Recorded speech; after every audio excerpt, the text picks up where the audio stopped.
Hello everyone. So let's talk about the next part and it says finding the general term of an AP. हम quickly कैसे find करेंगे एक AP का general term, इसके बारे में बात करते हैं. सो यहाँ पे हमें कुछ एपी दी हुई है और हमें बोला है कि इसका जनरल टर्म आप क्विकली कैसे लिखेंगे. देखिए, क्वेश्चन करने के दो तरीके हैं. एक तरीका तो ये कि आप टीएन का फॉर्मूला लगाएं और टीएन के फॉर्मूले में लगा के आप a plus n minus one d में ए और डी लिख दीजिए, आपको जनरल टर्म का फॉर्मूला मिल जाएगा. सो व्हाट इज और ए कितना है यहाँ पे. इस क्वेश्चन में हमारा ए जो है वो 14 है. What is the value of D. D की अगर बात करें तो डी हमारा यहाँ पे 5 है. So a is 14, D is 5. एक तरीका हम ये लगा सकते हैं, तो we can directly write 14 plus 5n minus 5 और I can write 5n plus 5n plus 9 is the answer. Right, question करने का पहला अप्रोच. सेकेंड अप्रोच डायरेक्टली कैसे करेंगे सुनिएगा बहुत ध्यान से. डायरेक्ट अप्रोच ये है कि क्या डिफरेंस है. डिफरेंस है 5. सो आप डायरेक्टली लिखिए 5n. n की वैल्यू 1 डाल के क्या मिल रहा है आपको. अगर हम n की वैल्यू 1 डालेंगे तो हमको 5 मिलता है. हमें n की वैल्यू 1 का मतलब है t1, पर t1 हमें 14 मिलना चाहिए था. कितना रह गया, कितना कम पड़ रहा है. तो 14 हमें मिलना चाहिए था, मिल रहा है 5, तो 9 बाकी रह गया. तो 9 इसमें ऐड कर दीजिए. This is the formula to find the general term. तो डायरेक्टली मेंटली कैसे फाइंड कर सकते हैं. डिफरेंस इनटू n, डिफरेंस के साथ n का मल्टीप्लाई कीजिए, फिर n की वैल्यू 1 डाल के क्या मिल रहा है वो फाइंड कर लीजिए. कितना कम है या कितना ज्यादा है उसके अकॉर्डिंगली प्लस माइनस कांस्टेंट कर दीजिए. Right. So let's have two example more. यहाँ लिखा हुआ है 17, उसके बाद 9, उसके बाद 1, उसके बाद -7. सो ये एक एपी है. Yes, with a common difference of -8. So general term कैसे लिखेंगे. जनरल टर्म लिखने का तरीका होगा कि कॉमन डिफरेंस इनटू n कर दीजिए. कर दिया. n की वैल्यू 1 डाल के क्या मिल रहा है, -8 मिल रहा है. मिलना क्या चाहिए था, मिलना चाहिए था 17. 17 कैसे मिल सकता है, जब मैं इसमें क्या ऐड करूं. सो -8 में मैं ऐसा क्या ऐड करूं ताकि मुझे 17 मिल जाए. कहना राइट. यहाँ पे मुझे ऐड करना पड़ेगा 25. राइट. तो आई कैन डायरेक्टली राइट कि इस सीरीज का, इस सीक्वेंस का जो जनरल टर्म होगा वो क्या होगा, 25 माइनस 8n. लेट्स वेरीफाई कर लेते हैं फटाफट. अगर n की वैल्यू 1 डाली जाए तो t1 की वैल्यू आएगी 25 minus 8, this give you 17. Right. अगर t2 की बात करें, सो t2 कैसे निकालेंगे, वो आएगा 25 minus 8 into 2, this give you 25 minus 16, this give you 9.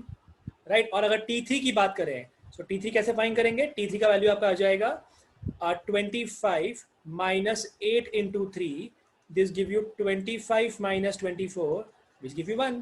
तो यहाँ पे बिल्कुल नंबर मैच करते हैं. तो फर्स्ट टर्म t1 इज 17, यहाँ मैच करता है. t2 इज 9, ये भी मैच करता है. And t3 is 1. तो क्वेश्चन करने का अप्रोच ये हो सकता है, याद रखिएगा. फिर लास्ट पार्ट एग्जांपल और लिख लेते हैं. यहाँ बोला है इसका जनरल टर्म क्या होगा. तो यहाँ पे क्या ये एपी है. Yes, it's an AP with common difference of 12 बढ़ रहा है. तो I will write 12 times of n. n की वैल्यू 1 डालेंगे. n की वैल्यू 1 डालेंगे तो क्या मिल रहा है आपको, मिल रहा है 12. हमें मिलना चाहिए था 41. तो ऐसा क्या ऐड किया जाए ताकि 41 मिल जाए.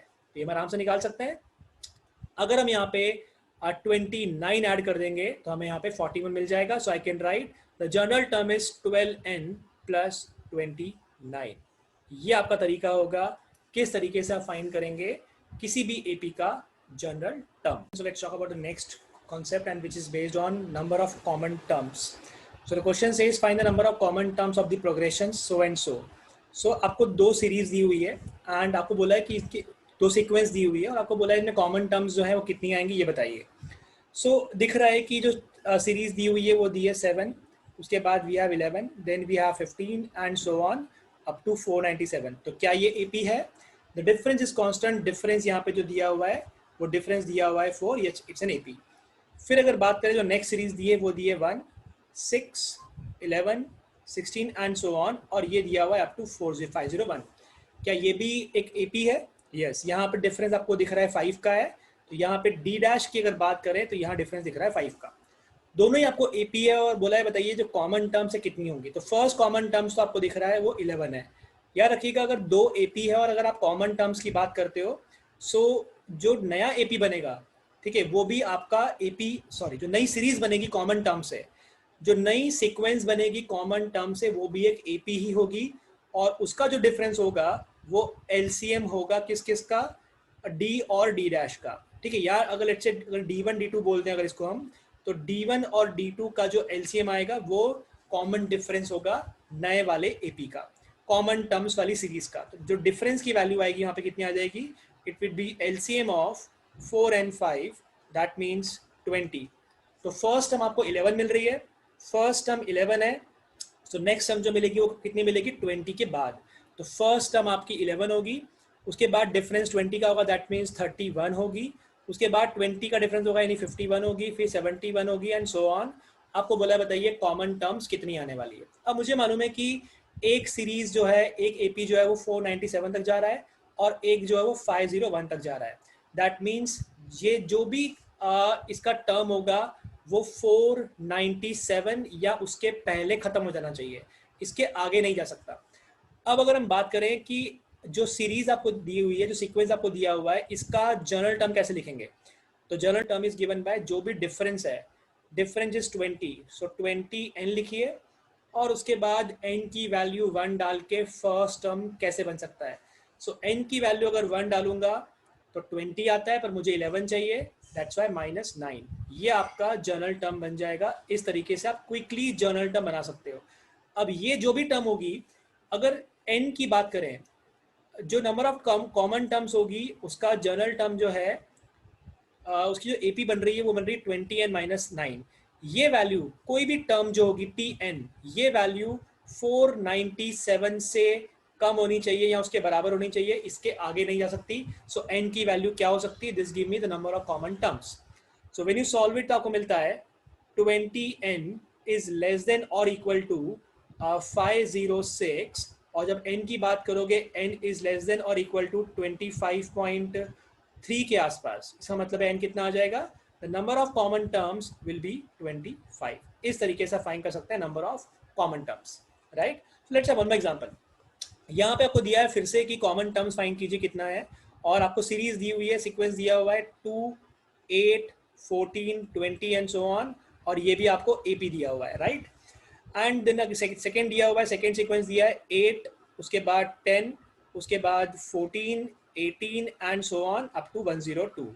सो दिख रहा है कि जो फर्स्ट कॉमन टर्म आपको दिख रही है वो कौन सी है, the first common term is 14, पहली कॉमन टर्म 14 है, ठीक है। तो फर्स्ट एपी का डिफरेंस कितना है 6, सेकेंड जो एपी है उसका कॉमन डिफरेंस कितना है, उसका कॉमन डिफरेंस है 4। देयरफॉर जो नई वाली सीक्वेंस बनेगी उसका जो कॉमन डिफरेंस होगा वो इनका एलसीएम होगा, और LCM of 6 and 4 is 12। That's why जो नया वाला एपी बनेगा वो कैसा बनेगा, 14 फिर 12 ऐड हो जाएगा, दैट मीन्स 26, फिर 12 ऐड हो जाएगा, that means 38 and so on.